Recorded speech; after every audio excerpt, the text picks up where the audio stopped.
હવે તમે પણ અમારા મનપસંદ ટોયસ ઓર્ડર કરી શકો છો www.puntoonkids.com થી. Link is in the description. Summer camp. આજે જ્યારે સ્કૂલેથી ગટ્ટુ અને ચિંકી ઘરે આવ્યા ત્યારે તેમના ચહેરા પર એક અલગ જ ખુશી દેખાતી હતી. મમ્મીએ પણ તેમના ચમકતા ચહેરા જોયા અને કહ્યું કે અરે ગટ્ટુ ચિંકી, આજે તો તમે બંને કંઈક વધારે જ ખુશ દેખાવ છો. ગટ્ટુ અને ચિંકીએ પોતાના સ્કૂલ બેગ સ્ટડી ટેબલ પર મૂક્યા અને ઘણા ઉત્સાહથી મમ્મીને પોતાની ખુશીનું કારણ કહેવા લાગ્યા. મમ્મી, આજે સ્કૂલમાં અમારી ક્લાસ ટીચરે એનાઉન્સ કર્યું કે આ શુક્રવારે અમને બધાને સમર કેમ્પમાં લઈ જશે. અને આ સમર કેમ્પ લોનાવલામાં થશે. અરે વાહ, સમર કેમ્પ! એમાં તો બહુ જ મજા આવે અને બહુ જ બધી નવી એક્ટિવિટીઝ પણ થાય ત્યાં. પણ તમે લોકો લોનાવલા કેટલા દિવસ માટે જશો? સમર કેમ્પ 3 દિવસો છે મમ્મી. Friday two Sunday.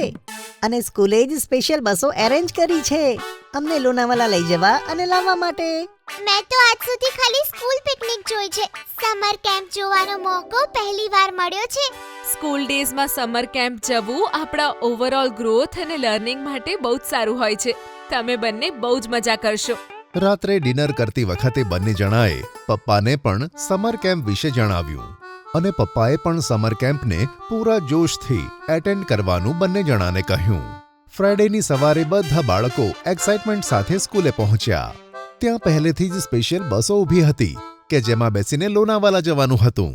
બધા બાળકો અને તેમની સાથે જનાર 4 શિક્ષકોએ પોતાની બેગ્સ બસમાં મૂકી અને લોનાવાલા ચાલી નીકળ્યા. થોડા જ સમયમાં બસ શહેરની બહાર હાઈવે પર દોડવા લાગી અને બસમાં બાળકોએ અંતાક્ષરી રમવાનું શરૂ કર્યું. એક તરફ બોયઝની ટીમ અને બીજી તરફ ગર્લ્સની. બંને બાજુ કેટલાક સારા સિંગર્સ હતા અને અંતાક્ષરી રમવામાં બધાને મજા આવતી હતી. અને જોત જોતામાં પહાડી પ્રદેશ આવી ગયો અને દૂર દૂર સુધી બસ પહાડો અને ખીણો જોવા મળી.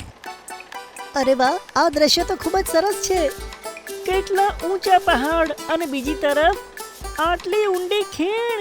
મને તો જોઈને જ ચક્કર આવવા લાગે છે. તું બારીની બહાર બહુ સમય જોતી નહીં ચિંકી, જ્યારે એ બાજુ ખીણ હોય. પહાડો પર ફરતી રસ્તા પર ચાલતી ચાલતી બસ લોનાવાલા તરફ આગળ વધે છે.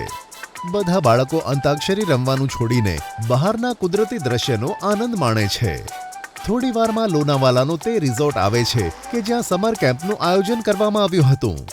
બધા બાળકો બસમાંથી ઉતરે છે અને એક મોટા હોર્ડિંગ્સની પાસે જઈને ઊભા રહે છે. તે હોર્ડિંગ પર લખ્યું હતું, welcome to the summer camp. Sports teacher Mishra sir પર બધી જવાબદારી હતી. તેમણે બાળકોને કહ્યું કે બાળકો, આ રિઝોર્ટમાં તમારા સમર કેમ્પનું આયોજન કરવામાં આવ્યું છે અને આ કેમ્પમાં આપણા ચીફ ઇન્સ્ટ્રક્ટર હશે મિસ્ટર રવિન્દ્ર સાઠે.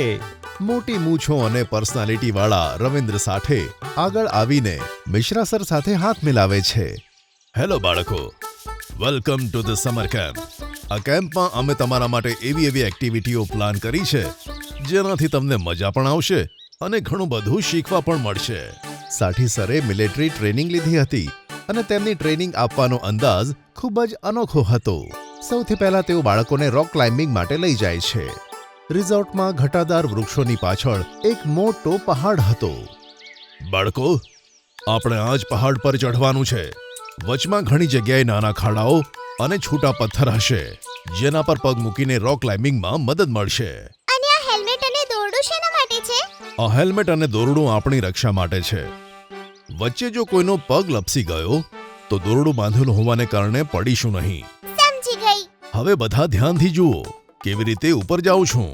સાઠી સરે ખૂબ જ કુશળતાથી પથ્થર પર પગ મૂકીને બેલેન્સ બનાવીને પોતાને ઉપર તરફ ખેંચ્યું અને જોત જોતામાં પહાડ પર ચઢી ગયા. વારા ફરતી પછી બાળકોએ સેફટી ગિયર અને હેલ્મેટ પહેરીને રોક ક્લાઇમ્બિંગ કરી. રોક ક્લાઇમ્બિંગ કર્યા પછી કમાન્ડો નેટ ક્લાઇમ્બિંગ માટે ગયા. ત્યાં સાઠે સરે બધાને બેઝિક ટેકનિક શીખવાડી. એક પછી એક બધા બાળકોએ કમાન્ડો નેટ ક્લાઇમ્બિંગની મજા માણી. અરે, આ નેટ ક્લાઇમ્બિંગ વખતે તો મને સ્પાઈડરમેન જેવી ફીલિંગ આવી રહી છે. આ એક્ટિવિટી તો ખૂબ જ મજેદાર છે. રોક ક્લાઇમ્બિંગ અને કમાન્ડો નેટ ક્લાઇમ્બિંગ પછી બધા બાળકો થાકી ગયા.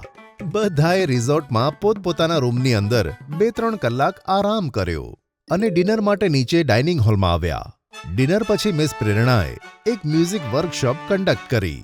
ઓડિટોરિયમમાં બાળકોને તેમણે મ્યુઝિકની બેઝિક ટ્રેનિંગ આપી. હવે હું તમને મ્યુઝિકના નોટ્સ અને પિચ વિશે જણાવીશ.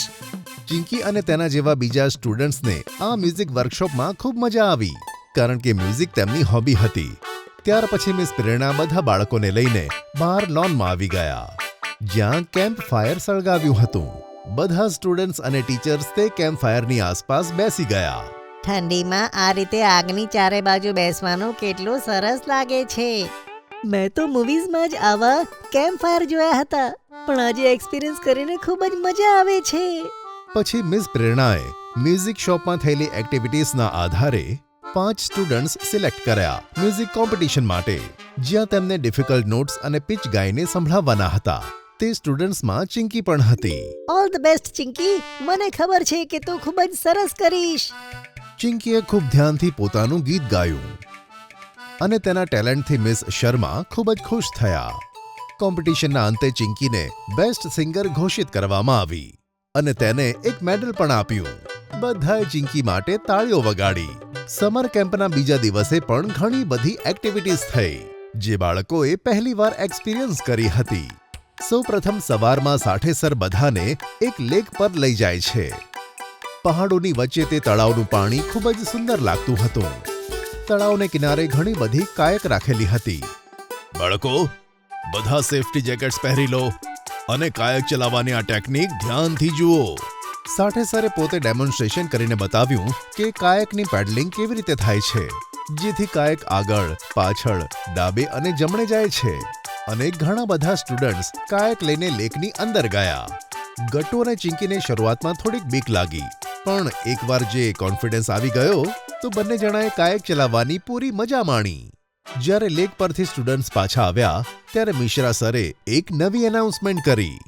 મને પૂરો વિશ્વાસ છે કે તમને કાયક ચલાવવાની ખૂબ જ મજા આવી હશે. હા સર. Very good. હવે અમે તમારા માટે 3 અલગ અલગ વર્કશોપ એરેન્જ કરી છે. એક્ટિંગ, ક્લે મોડલિંગ અને કુકિંગ. જેને જે ફિલ્ડમાં ઇન્ટરેસ્ટ હોય તે વર્કશોપ એટેન્ડ કરી શકે છે.